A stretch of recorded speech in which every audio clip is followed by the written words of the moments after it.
ओम नमः शिवाय। प्रिय भक्तों, आपका हमारे चैनल स्पिरिचुअल देव ज्ञान में स्वागत है। हमारे पिछले वीडियो में आपको श्री रुद्र संहिता के प्रथम खंड के चौथा अध्याय नारद जी का भगवान विष्णु को शाप देना यह बताया था।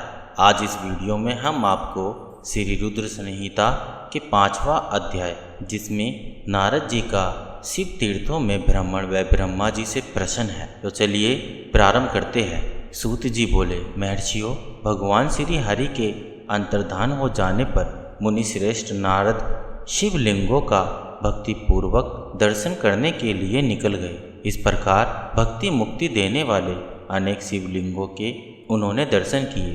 जब उन रुद्रगणों ने नारद जी को वहां देखा तो वे दोनों गण अपने शाप की मुक्ति के लिए उनके चरणों पर गिर पड़े और उनसे प्रार्थना करने लगे कि वे उनका उद्धार करें।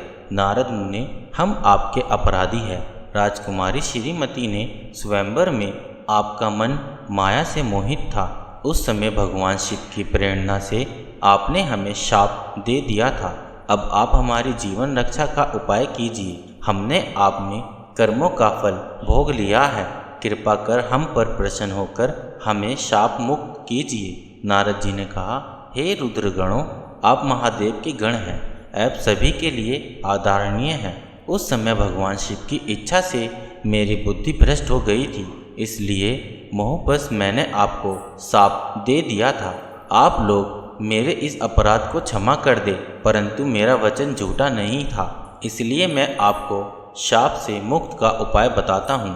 मुनिवर, विश्वा के वीर्य द्वारा तुम एक राक्षसी के गर्भ में जन्म लोगे। समस्त दिशाओं में रावण और कुंभकर्ण के नाम से प्रसिद्ध पाओगे। राक्षस राज का पद प्राप्त करोगे। तुम बलवान व वैभव से युक्त होगे। तुम्हारा प्रताप सभी लोकों में फैलेगा।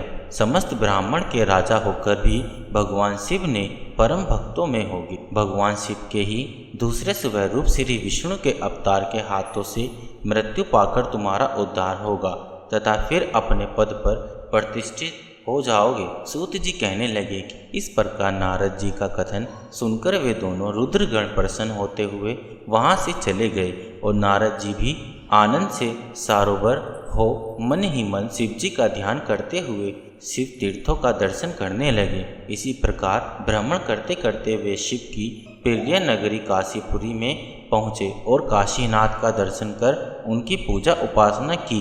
श्री नारद जी शिव जी की भक्ति में डूबे। उनका स्मरण करते हुए ब्रह्मलोक को चले गए। वहां पहुंचकर उन्होंने ब्रह्मा जी को आदरपूर्वक नमस्कार किया और उनकी स्तुति करने लगे।